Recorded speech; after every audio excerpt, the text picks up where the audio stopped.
ಓಂ ಶ್ರೀಕಂಠೇಶ್ವರಾಯ ನಮಃ. ರಥಸಪ್ತಮಿ.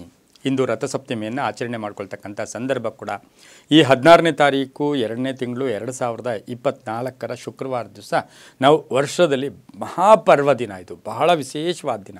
ಋಷಿಮುನಿಗಳಾಗ್ಬೋದು, ಹಿಂದಿನ ಇತಿಹಾಸದಲ್ಲಿ ನೋಡೋಕೆ ಹೋದಾಗ ಈ ರಥಸಪ್ತಮಿಗೆ ಹೆಚ್ಚು ಮಹತ್ವ. ಇದರ ಆಚರಣೆ ಹೇಗೆ, ಈ ಆಚರಣೆ ಹೇಗೆ ಮಾಡ್ಕೋಬೇಕು, ಹೇಗೆ ನಾವು ಈ ರಥಸಪ್ತಮಿಯನ್ನು ಪರಿಪೂರ್ಣ ಮಾಡ್ಕೋಬೇಕು ಅಂದರೆ, ಇಂದು ರಥಸಪ್ತಮಿಯ ದಿವಸ ಸೂರ್ಯ ಭಗವಾನರ ಜನ್ಮದಿನ ಆಗಿರ್ತಕ್ಕಂಥದ್ದು ಆಗಿದ್ದು, ಬೆಳಗಿನ ಜಾವ ನಾವು ಬೆಳಗ್ಗೆ ಎದ್ದ ತಕ್ಷಣ ಸೂರ್ಯೋದಯದ ಕಾಲಕ್ಕೆ ನಾವು ಸ್ನಾನ ಮಾಡ್ತಕ್ಕಂಥದ್ದು.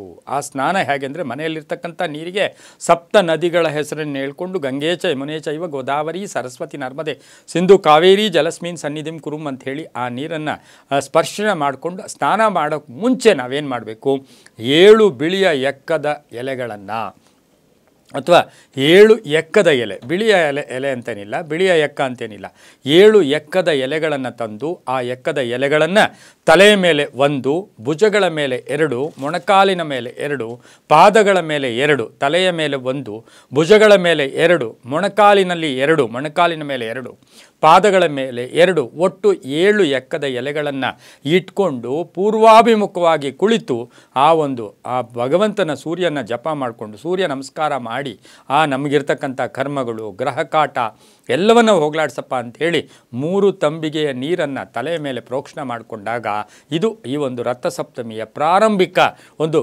ಕ್ರಿಯೆ ಕೂಡ ಮುಗಿತಕ್ಕಂಥ ದಿನ ಕೂಡ ಇದಾಗಿರುತ್ತೆ. ಅದಕ್ಕೆ ನಾವು ಹೇಳ್ತೀವಿ, ಓಂ ಭಾಸ್ಕರಾಯ ಚ ವಿದ್ಮಹಿ ಮಹಾದ್ಯುತಿಕರಾಯ ಚ ಧೀಮಹಿ ತನ್ನೋ ಆದಿತ್ಯ ಪ್ರಚೋದಯಾತ್. ಗ್ರಹ ರಾಜ, ಗ್ರಹಗಳ ಚಕ್ಷು, ಇಡೀ ಬ್ರಹ್ಮಾಂಡದ ಚಕ್ಷು ಕೂಡ ಆಗಿರ್ತಕ್ಕಂಥ ಆ ಒಂದು ಸೂರ್ಯ ಭಗವಾನರ ಜನ್ಮದಿನ. ಎಲ್ಲರಿಗೂ ಆ ಶಕ್ತಿ ಬರ್ತಕ್ಕಂಥ ದಿನ ಕೂಡ ಇದಾಗಿರುತ್ತೆ. ಜೊತೆಗೆ ಈ ನೀರು ಇವತ್ತಿನ ದಿವಸ ತೀರ್ಥ ಸ್ನಾನ, ನಾವು ಮಾಡ್ತಕ್ಕಂಥ ಸ್ನಾನ ತೀರ್ಥ ಸ್ನಾನ ಆಗಿರುತ್ತೆ.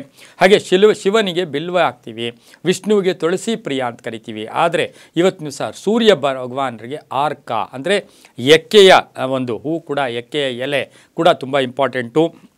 7 ಎಲೆಗಳನ್ನು ಸ್ನಾನ ಮಾಡಿಕೊಂಡಾಗ 7 ಜನ್ಮಗಳ ಪಾಪ ಕೂಡ ದೂರ ಆಗುತ್ತೆ. ಅದರ ಜೊತೆಗೆ ದೇಹದಲ್ಲಿರ್ತಕ್ಕಂಥ ಕೀಲು ನೋವಿರ್ಬೋದು, ಹಲ್ಲು ನೋವಿರ್ಬೋದು, ಮೈಕೈ ನೋವುಗಳಿರ್ಬೋದು, ನೋವುಗಳ ನಿವಾರಣೆ ಆಗ್ತಕ್ಕಂಥದ್ದು. ಯಾವಾಗಲೂ ಹೇಳ್ತೀವಿ, ಆರೋಗ್ಯಂ ಭಾಸ್ಕರಾದಿಚ್ಛೇತ್, ಆರೋಗ್ಯ ಕೊಡ್ತಕ್ಕಂಥವನೇ ಭಾಸ್ಕರ. ಐಶ್ವರ್ಯಂ ಈಶ್ವರಾದಿಚ್ಛೇತ್, ಐಶ್ವರ್ಯ ಕೊಡ್ತಕ್ಕಂಥವನು ಈಶ್ವರ. ಹಾಗಾಗಿ ಆರೋಗ್ಯ ಕೂಡ ವೃದ್ಧಿ ಆಗ್ತಕ್ಕಂಥದ್ದು. ಅದರ ಜೊತೆಗೆ ಎಕ್ಕೆಯಲ್ಲಿ ಔಷಧೀಯ ಗುಣಗಳಿರುತ್ತೆ. ಯಾಕೆಂದರೆ ನಾವು ಆಯುರ್ವೇದದಲ್ಲಿ ನೋಡೋಕೆ ಹೋದಾಗ ಪ್ರತಿ ಗಿಡವೂ ಕೂಡ, ನಮ್ಮ ಪ್ರಪಂಚದಲ್ಲಿ ಹುಟ್ಟತಕ್ಕಂಥ ಪ್ರತಿ ಗಿಡವೂ ಕೂಡ ತನ್ನದೇ ಆದ ಒಂದು ಶಕ್ತಿ ಕೂಡ ಪಡ್ಕೊಂಡಿದೆ. ಎಕ್ಕೆಯಲ್ಲಿ ಔಷಧೀಯ ಗುಣಗಳಿರುತ್ತೆ.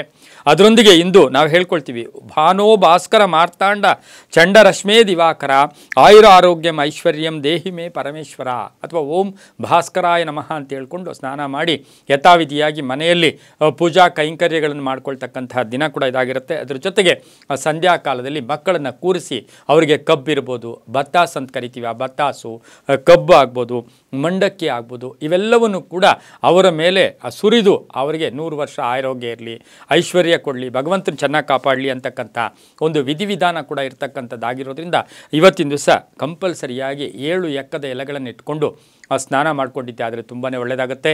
ಈ ಒಂದು ರಥಸಪ್ತಮಿಯ ಆ ಸೂರ್ಯ ಭಗವಾನರ ಅನುಗ್ರಹ ಎಲ್ರಿಗೂ ಸಿಗಲಿ, ಪರಿಪೂರ್ಣ ಆರೋಗ್ಯವಂತರಾಗಿ ಅಂತೇಳಿ ಪ್ರಾರ್ಥನೆಯನ್ನು ಮಾಡುತ್ತಾ ಸರ್ವೇ ಜನ ಸುಖಿನೋ ಭವಂತು.